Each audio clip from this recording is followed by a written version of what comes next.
Hi, and welcome back to Behind the Curtain. Today we're exploring the world of costumes, hair, and makeup, the essential ingredients needed to transform an actor into a character. So once again, follow me as we take a peek behind the curtain.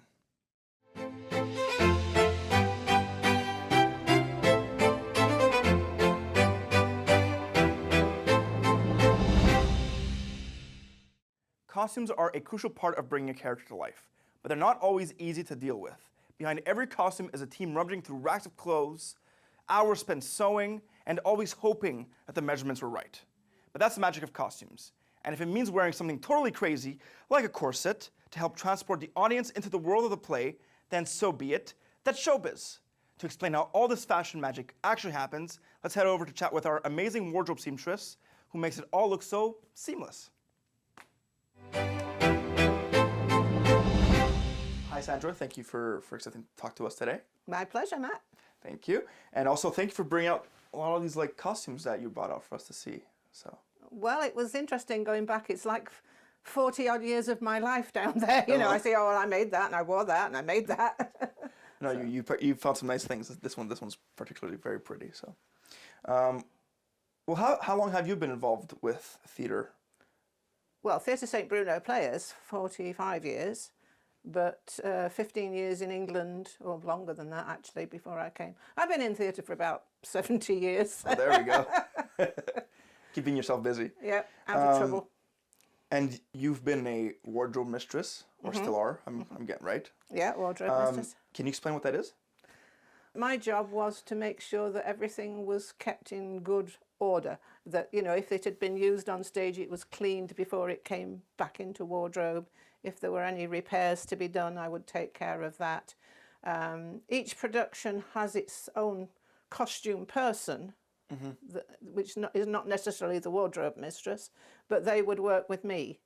And the first thing we would do would be to go into where we store our costumes and find out if there's anything that that they can utilise without buying something else, or whether we can adapt something, redecorate something.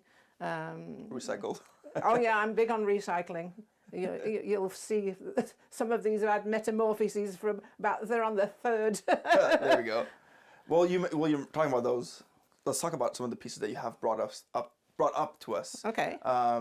Those two specifically. This one with the dragon was made in 1977. Okay. For a play called The Lion in Winter, and then I used it in it was the night before Christmas, and I redid the sleeves because I wanted it to look a bit like chain mail from a distance.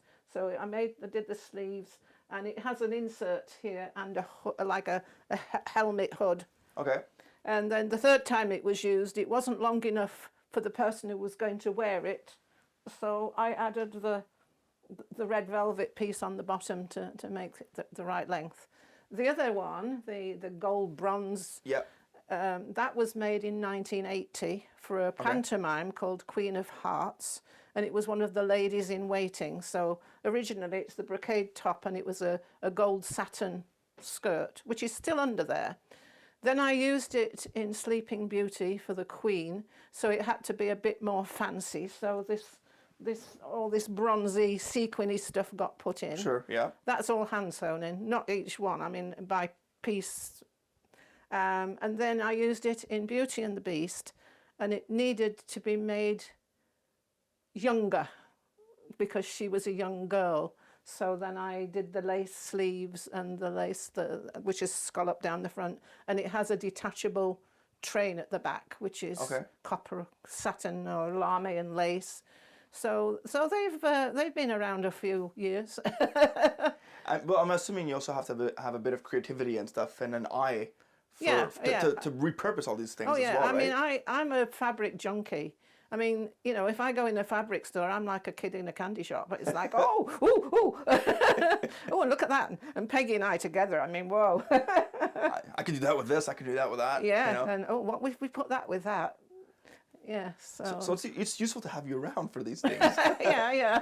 Because I mean, also since you have such a good knowledge of what you have stored away, it helps. I have almost a photographic memory. Okay. So I know now. I mean, I know what we've got, and even if it's not been put back in perhaps the correct space, I know, because I know what I'm looking for. I can find it.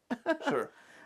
When it was set up, the wardrobe, the costume department, it was done like one end sort of fantasy, animals, pantomime stuff, and then we go in eras, and we go up from, 1900 to, I would say, about 1970. We don't keep stuff much longer than 1970, because all that stuff's difficult to find. Mostly we make it. Occasionally we rent, although that's getting expensive.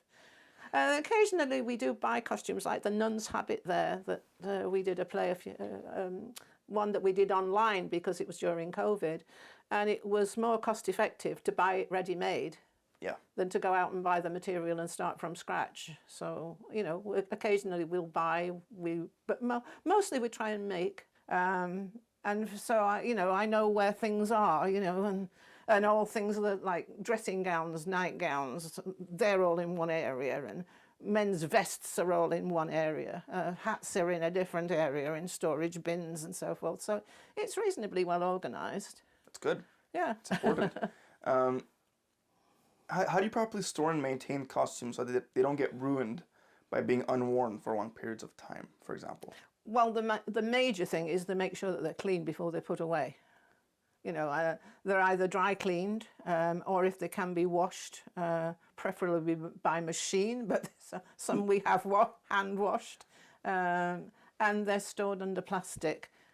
And when they come from the cleaners, we leave the plastic wrap on, and then they're also behind thick plastic sheet curtains. So the dust from where they're constructing at the far end is not going to come down our area. And what are the risks of not cleaning and maintaining all these costumes every so often? Well, you'll lose them. They'll just rot. The costume behind me, that was a donation. We do get donations of things, and that came in a sack of wonderful lingerie, negligees and things from the 1930s that had been donated by relatives of someone who died. And that was worn in a production, which in Blythe Spirit. And a few years later, when musical comedy Murder Mysteries of the 1940s, which was relatively recent, I looked at it and thought, yeah, that's perfect for this particular character. But unfortunately, because it's silk, the lining had rotted, which silk does, and she was shredding. And one of our wonderful seamstresses, Betty Jean, painstakingly and carefully took out all the old lining and relined it. So it's been conserved now, so it's going to last a while longer. Oh, there we go. And hopefully it'll get used again. Hopefully. Yeah. After all that work. Yeah. And what makes taking care of costumes so special to you? Well, as I say, I'm a fabric junkie, so I mean, the fact that you get to play with this gorgeous satin or the brocades or the velvets and all the sequins and stuff, and it's just, it gives me as much of a charge as actually going on stage, I think. Okay. Seeing a good costume. Because whether you're creating a character or creating a costume. Whether I'm creating a character or the same thought process and the same work goes into it. That's beautiful. And even though plays will often have costume recommendations right in the script and stuff of how people are dressed, how much liberty can you and do you take when dressing actors? Well, first of all, I read the script to find out who the characters are, because if it's a maid that you're limited to what you're going to put a maid in. I mean, if it's a 1920s maid, it's different from a 1970s maid, but Sure. So I read the script first, then consult the director on what their concept is, and then the set designer to find out what the colour scheme is, because if the set's going to be painted blue, you're not going to put actors in blue because they're going to disappear into the background. Sure. So, unless it's a very darker shade than. Otherwise, Peggy and I get very creative, and sometimes we have to rein ourselves in because we're getting a bit carried away. But yeah, you have a certain amount. When we did Exit Laughing, we had a whole load of clothes to find for the 5 actresses, which never appeared on stage, but were in the slideshow at the end where they toured round. So we had great fun with that, and it became obvious from what we were putting on her that Liz, who was playing Millie, who was a real ditz, had this thing about bling. Okay. So when we came to costume her for the play, we were trying to find something, and I said, "You've done it again." She said, "What?" I said, "I've just bought a dress, and I know this is one you're going to wear." So that's happened twice. I bought a dress for myself, and she's worn it on stage before I've even worn it. There we go. And you speak about a lot of pieces that were like the last play, Exit Laughing. Are there ever too many pieces? Is that ever a thing? Oh, when we did Weird Sisters, there were 35 characters. Okay, yeah. That was a lot of work, and most of it we costumed 35 characters for under $500 because mostly I utilised what we'd got. We did have to buy the jester's outfit because there was no way we were going to start making one of those. Yeah. So we bought that.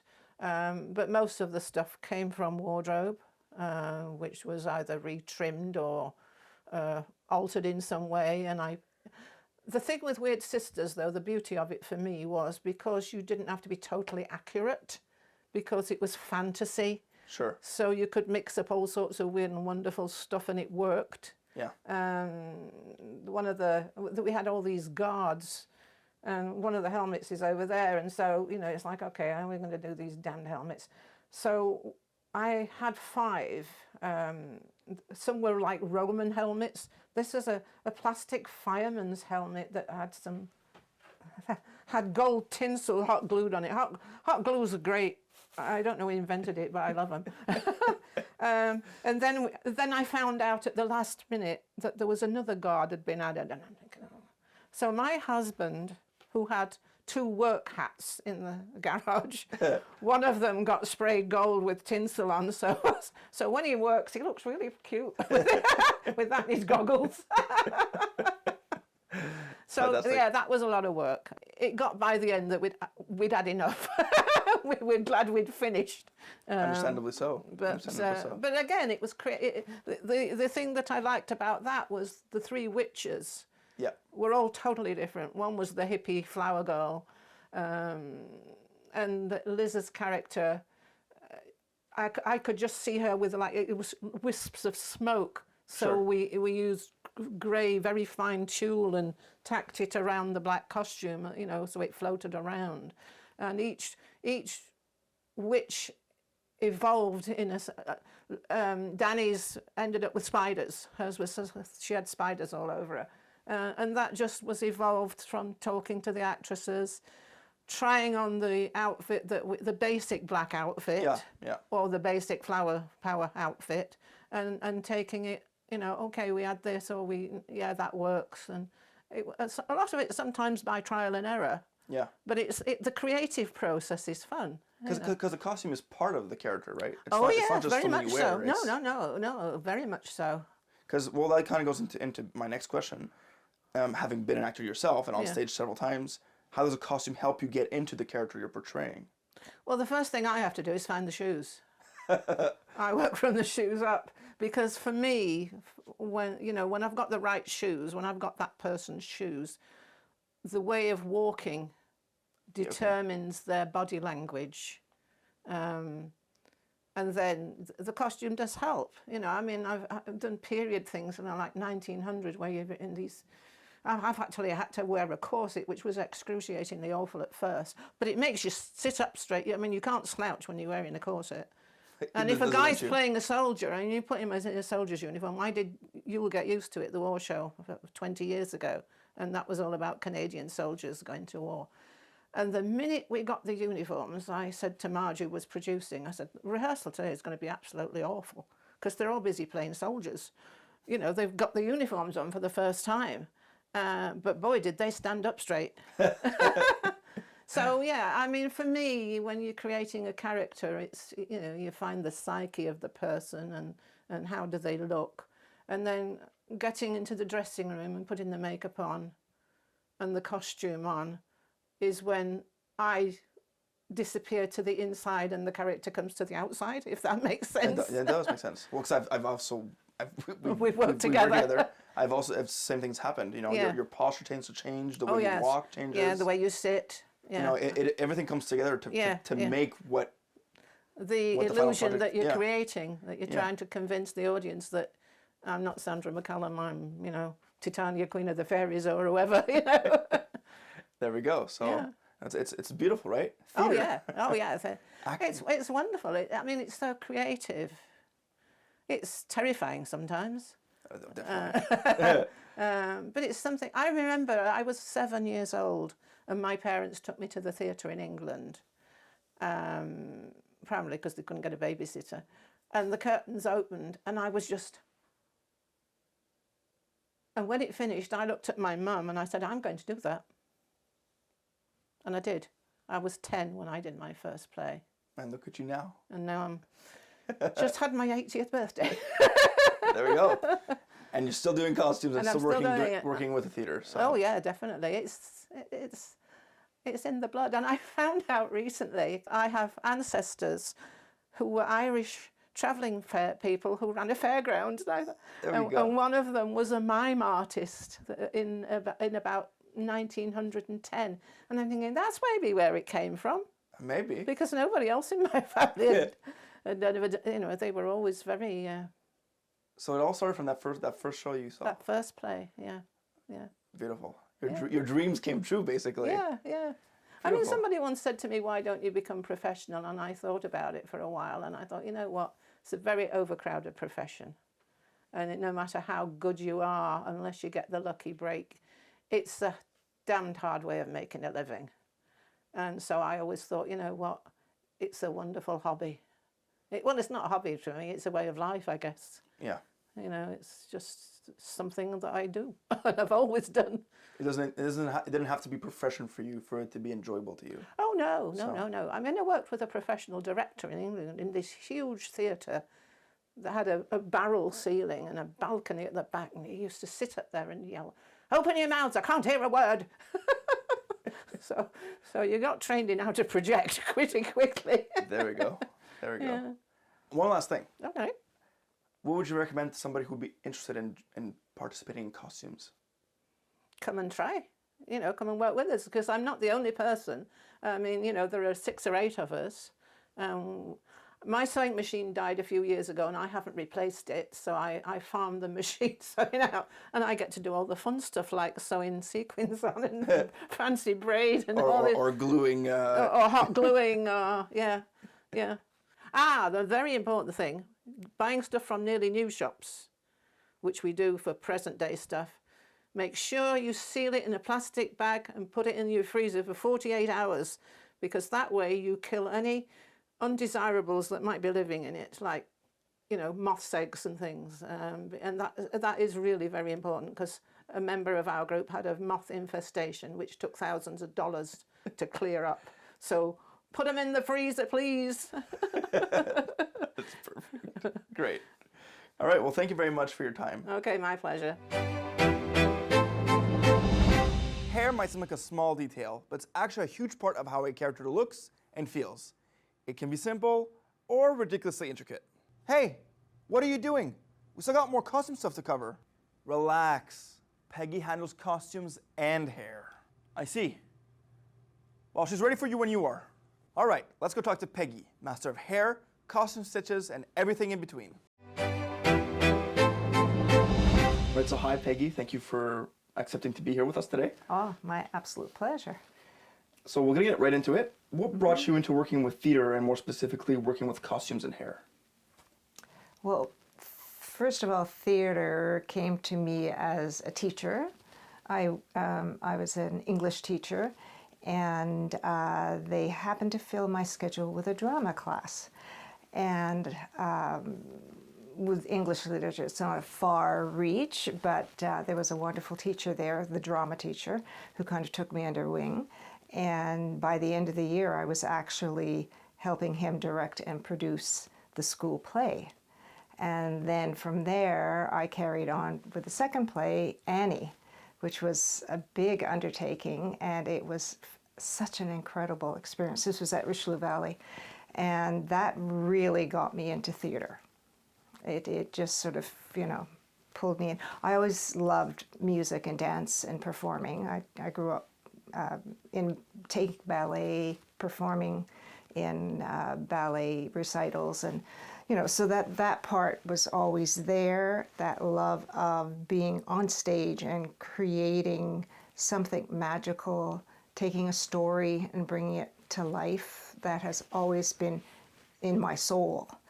Specifically getting into costumes, I've always loved fashion. In fact, one of the other things I did while I was teaching is we had a fundraiser every year, which was a fashion show, and it was always choreographed.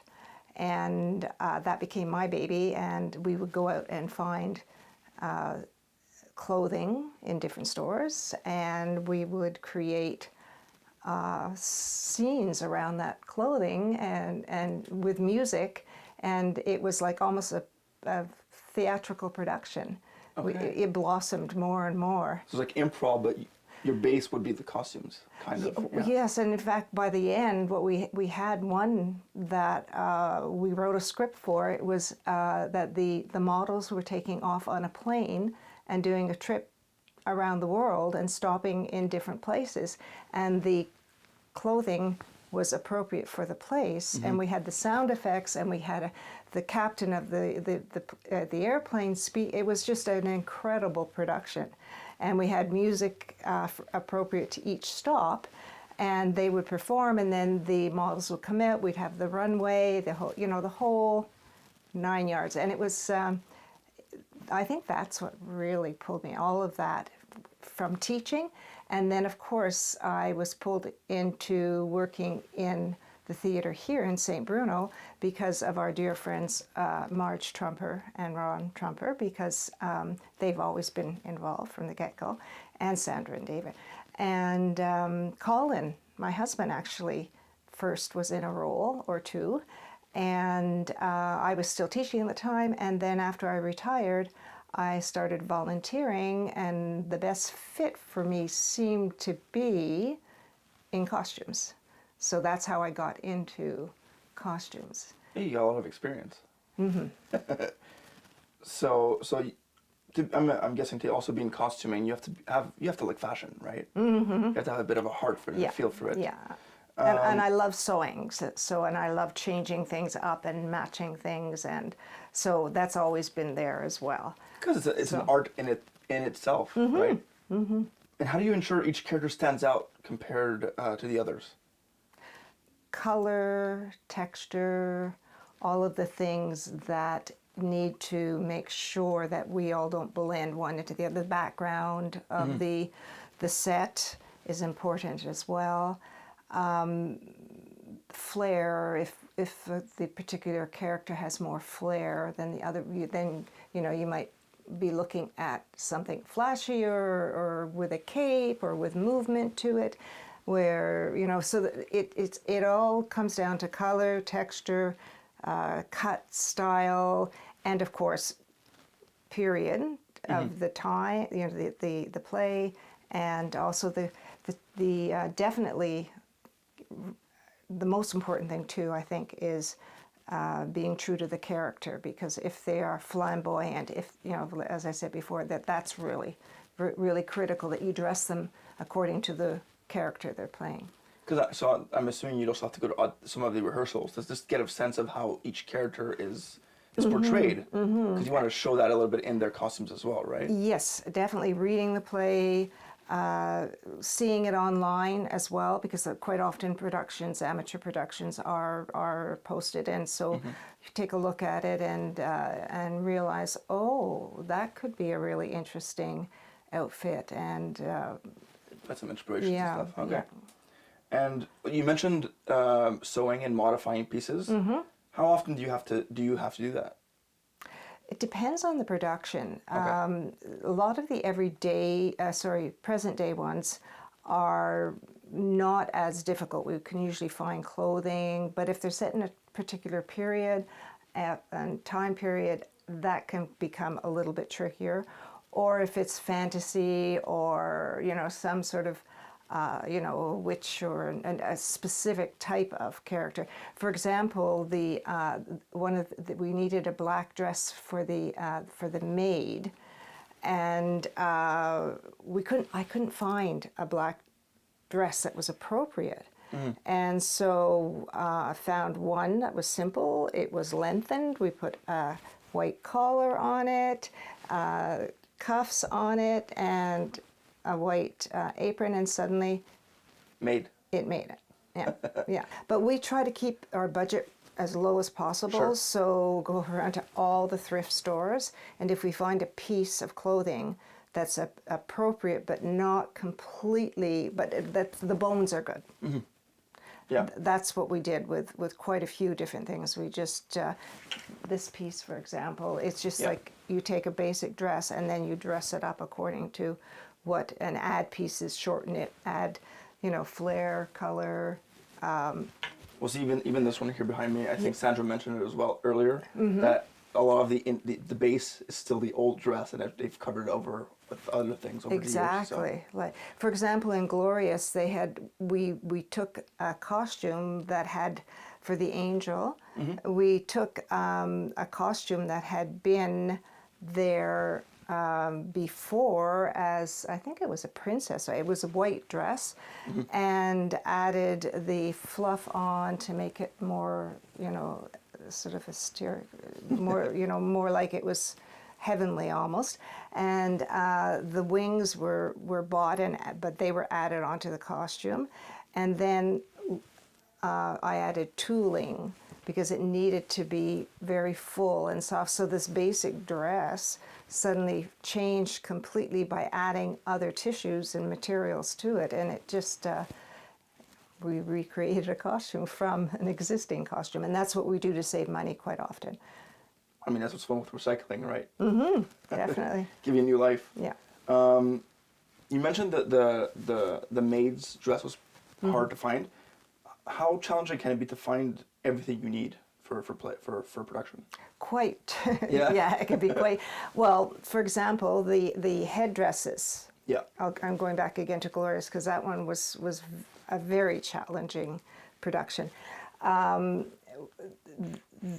took a beach hat and reformed it to make sure that I could, make the, the headpiece.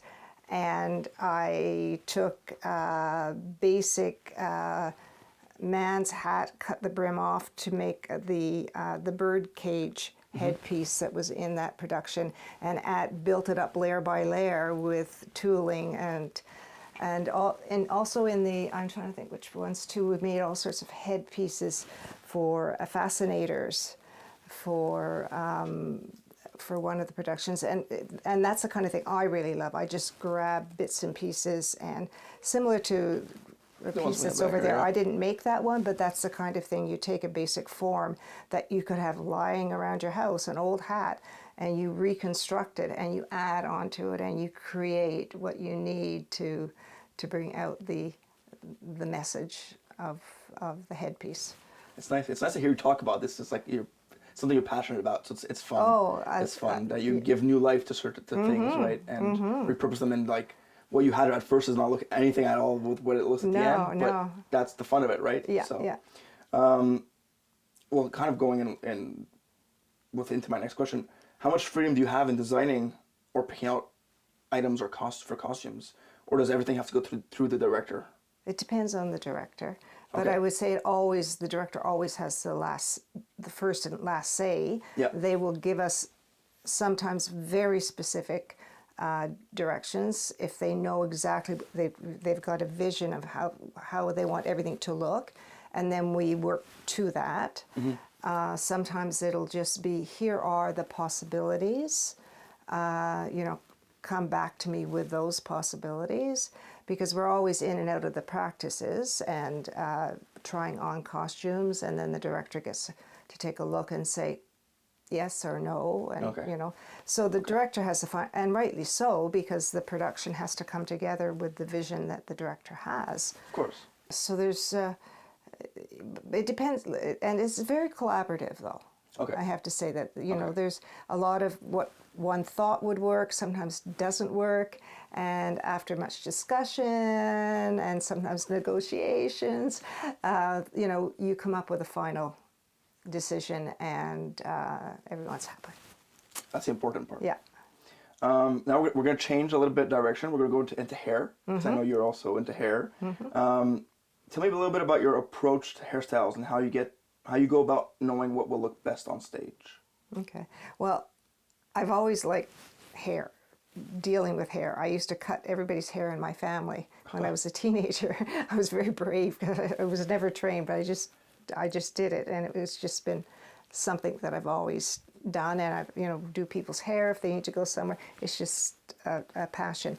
In terms of the play, it was a whole different direction for me, because I started doing research when we did the 40s look, and I was like, okay, so, you know, what are we going to do to really respect the hairstyle? So a lot of research went into that, you know, picture after picture, site after site, and then practice, because it's like a very different way of styling hair, curling it in pin curls so it's really curly, and you know, doing you know, buns and upsweeps, and you know, just a whole different approach to any styling that I had done before. So it was fascinating and interesting, and a wonderful learning curve, and it was fun. I really enjoyed it.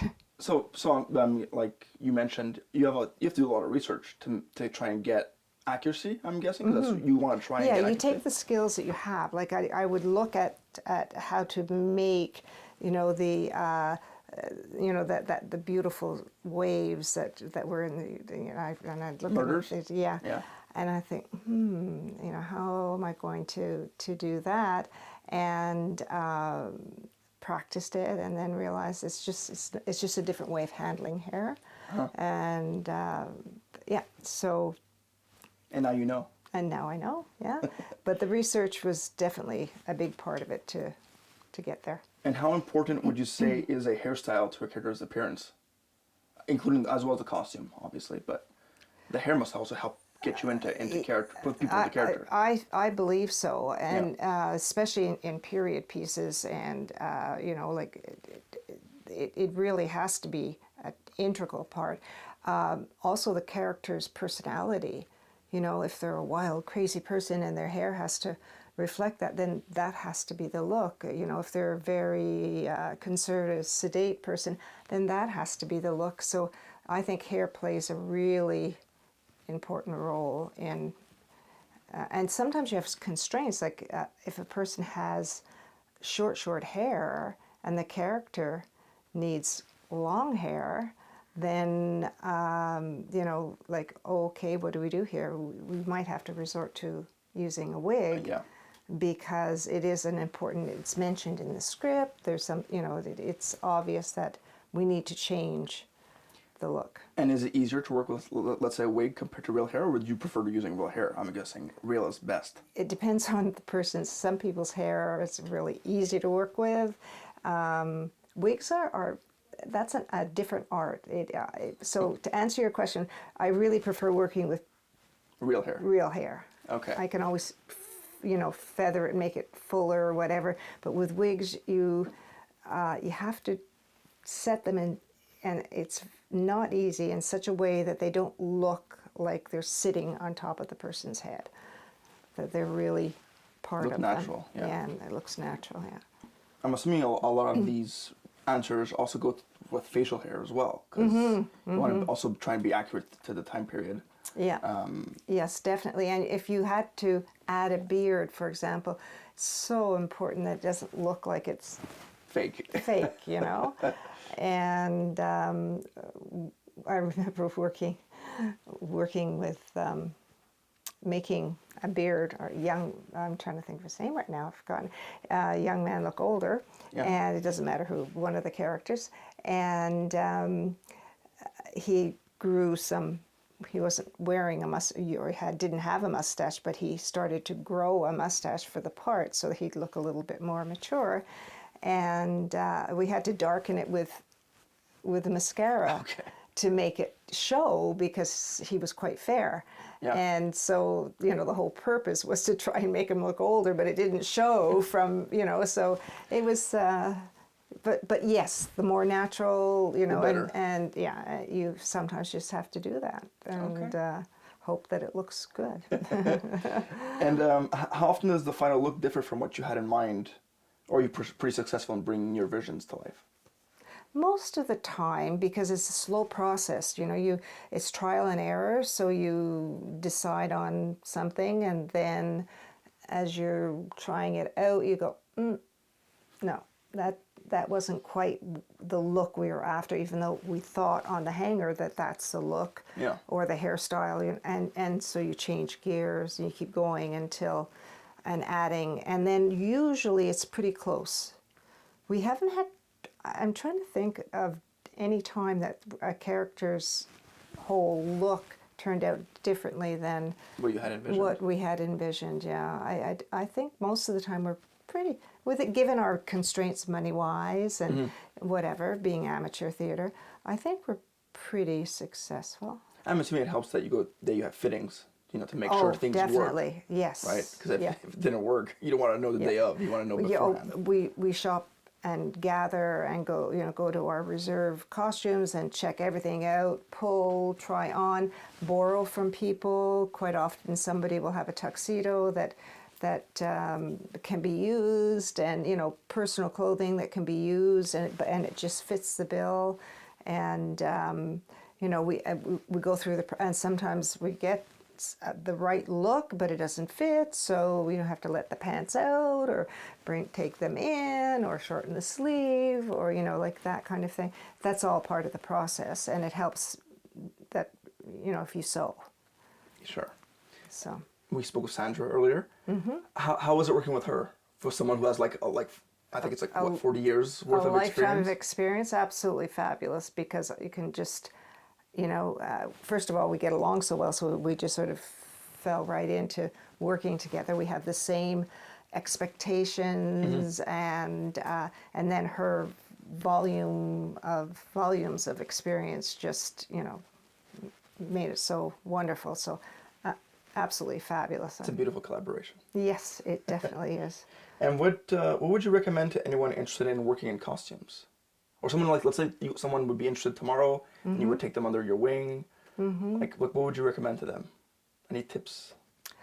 I guess keep an open mind, because you can't just have a set vision and think that's the only thing that's going to work, because quite often it just doesn't work out the way you think that it's going to. So you have to really be open-minded, flexible, collaborative, and also just a passion.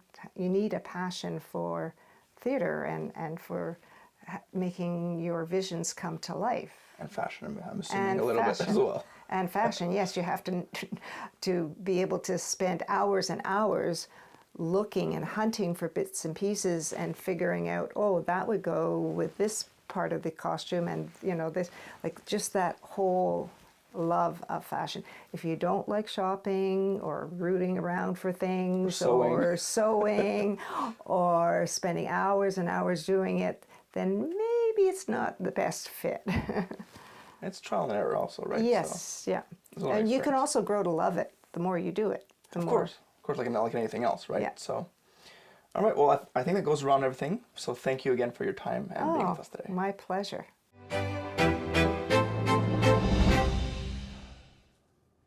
Makeup. It's not just about looking good under the lights. It's about surviving them. It helps us hide shine, define features, and sometimes completely transform into someone else. But unless you actually know what you're doing, well, it can get messy fast. Now, if only I had someone who could help me with this. Did I hear someone call for a professional? So I'm currently with Sara, who is a professional makeup artist. She's not currently part of any theater troupe specifically, but she has theater experience. We go pretty far back. We went to high school together where we met through theater, where you studied in the fine arts focused drama specifically. And that's kind of where you started to do makeup, right? Yes. So can you tell me a little bit about that? And then into your background of, let's say more or less until now? Yeah. So I joined the theater program in high school after already being like a visual artist, so painting and things like that. And I really got into makeup for our theater troupe because I had brushes. I was the one that had the brushes. And because I had a little bit of like an artistic background, I was kind of able to help with the characters. So that's kind of where it started. And then after high school, I went to makeup school, where I studied beauty makeup and character makeup. Yeah. So you have a decent amount of experience. Yes. There we go. Yeah. And now just going back to a little bit to the high school theater, how was your experience in doing theater back then? And how has theater overall kind of impacted your life today? Well, I was a very shy kid. I had a lot of trouble with public speaking for a very long time. But I always enjoyed the idea of theater and movies and just acting in general, but I was very afraid to do it. So the like high school experience kind of pushed me out of my comfort zone and helped me learn how to speak to people. Which is it's good. Yeah, and you know, project my voice a little bit better. So I feel like it really helped me for Confidence the future. booster. Yeah. Yeah, okay. Which is good. That's a good thing. Yeah. And would you say that makeup plays an important part on stage? Like why would makeup be important on stage? Makeup is really important to bring a character to life, especially, I mean, theater on stage. Usually characters are played by people of different ages than what is written on the text. So, you know, makeup really makes the character kind of come to life if someone's playing someone who's older or goes through a significant change, either in age or something dramatic, you know, happens to them on stage. It really tells the story visually instead of just using words. Which works nicely with costumes and stuff as well, Yes. right? Complements each other. Yes. And how is doing makeup on someone who's a man versus someone who's a woman? Well, usually women can kind of handle their faces being touched a little bit better. And I think generally a lot of characters on stage have a lot more diversity when it comes to female characters versus male characters. Generally, male characters kind of are more natural looking. The changes are more subtle. So with female characters, typically, for sure it depends on the play, but typically there's a little bit more to do, a little bit more creativity there. But, okay, that kind of goes a little bit into my next question. Like, are there certain spots that you would tend to highlight on both sexes of people? Yeah, I think for women, obviously it depends on the period of the play, but generally for women, we kind of want to enhance the like roundness of their faces. So like rosy cheeks, like rounder lips, fuller lips, that kind of thing. And then for men, generally, we try to like play up the angles a little bit more. So like a sharper jawline or like sharper cheekbones and kind of play with those highlights. Because a little bit with how you would project your voice, you also have to go a little bit more dramatic with the makeup as well, right? So Yeah. close up off stage, it'll look, not say bad, but like very like Yeah, too much, right? Yeah, so makeup for stage is not natural makeup for the daytime. Makeup on stage is really meant to look natural for the people that are way at the back of the theater, way at the back of the auditorium, you know, that have a bird's eye view of everything, there still should be able to see the kind of makeup that's on. So in person, if you're right in front of someone, it would look very heavy. It'll probably look very dramatic. So a little bit of what you said before is for the round, let's say for a woman where you do more rounds, and for males you do more chiseled, let's call it. Yeah. Is that how you make up, let's say like you were to play a male character and vice versa, or whatever, to play a female character, is that what the things you would try and pop out as well? Yes. Okay, Yeah. okay. Interesting. Maybe paint on a beard if needed as well? Yeah, paint on a beard, definitely like play up the shadows, so like do like the fake lines, like on if a woman is playing a male character, Yeah. you just like draw a bunch of lines on their face. Or if you need to age up a guy who doesn't have a beard. Yeah, exactly. And would you say theater makeup is difficult than like some of the other types of makeup that you've studied? I think every kind of makeup has its difficulties. Theater makeup is really fun because you get to be more dramatic with it. You get to really like put on the paint. Whereas the more natural makeup for daytime, for weddings and things like that, you really play into the subtleties of everything. So you have to be more light-handed. But, you know, there are difficulties to everything. That's why they're different art forms, different specialties. Which is what, but I mean, that's kind of why you probably like, or you study makeup, because the challenge of it and doing different things is probably pretty fun as well, right? Because you're not always doing the same thing. Yes. Okay. Well, going into that a little bit, you've done lots of different types of makeup. Do you have one that in particular you specifically like, or you like tend to go more towards the creative side, or do you prefer like more the beauty side? Well, I've been pretty lucky that I've been able to try out all kinds of different styles and work with a bunch of different teams and work on lots of different projects. So I really enjoy the variety of being able to kind of wear many different hats and do all kinds of things. In general, I think I prefer the more artsy makeup because it allows me full creativity. And I can kind of like unleash my creative side. And what made you want to study makeup to begin with? Well, I really enjoyed my theater experience, and I was kind of in a place at 17, 18, where I didn't really know what I wanted to do, but I knew I liked makeup, and I knew I liked doing like creative character makeup. I like doing drag. I like doing, you know, different fun like face painting and things like that. So I figured I would try it out and see if I liked it, because I didn't really know where else I was going. And then when I got into class, I realized that was really like my passion and what I wanted to do. That's great. It's beautiful. Out of some of the things that you've worked on, do you have any particular favorites that you want to like shout out?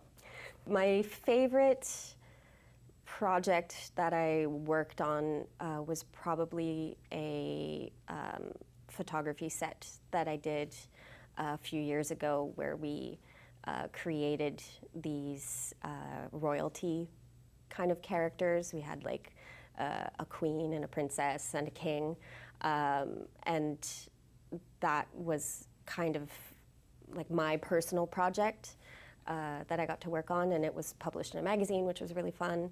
But it really allowed me to like be as creative as I wanted to be, and the people that I collaborated with were really incredible. So probably that. It's one that I remember probably the most fondly. Well, it's great when you have projects where you get to be collaborative, right now, and your input is, you know, taken and stuff. Yeah. Now, I'm just going to add in a little bit of a parenthèse, let's say. You've also done some work with prosthetics, which I think is worth mentioning because, you know, can prosthetics help be used efficiently on stage as well? They can be. A lot of prosthetic makeup nowadays, again, is like very subtle, very realistic, but there are prosthetics that are made for the stage that are really fun, like big horns or like funky noses and things like that that are really funny and very cool to use. But they have to be exaggerated enough that you can see it from the back of the theater. So kind of like theater makeup to begin with, yeah, right? You want it to exactly. be exaggerated, you want it to be dramatic on purpose. Yes. Is prosthetics rather difficult? It can be. It's another specialty, just like anything else. It requires a whole different set of makeup, all different kinds of tools. You wouldn't use typical like makeup brushes for prosthetics. It looks more like a kit that you would get like at the hardware store or something like that. Like it's much more. There's a lot more metal involved. Really? in like making prosthetics and applying them. Yeah, it's a lot more hands-on, I guess you could say. Which is, I'm guessing, also fun in its own way as well. Yes. Yeah. Okay. I'm asking because I know amateur theaters intend to often do prosthetics, but since you've, Yes. specialized in it a little bit, I thought I'd Yeah. ask the question. And for, again, going back to the amateur theater, would you have any basic tips and tricks on how to make theater makeup look good with little experience in the domain? Honestly, it's just practice. It's a lot of practice. When I was starting out, I had a lot of sleepless nights, like on YouTube and reading books and doing makeup on myself or on my friends, just to kind of get the hang of things and practice things. Prosthetics is definitely something that you need to practice to get it the way that you want. I wouldn't wait until like opening night to put on a prosthetic for the first time. It requires practice, but with enough practice, anything can look good. Spoken like a true professional, basically, right? So, well, that's it for today. So thank you very much for being with us. Thanks for having me.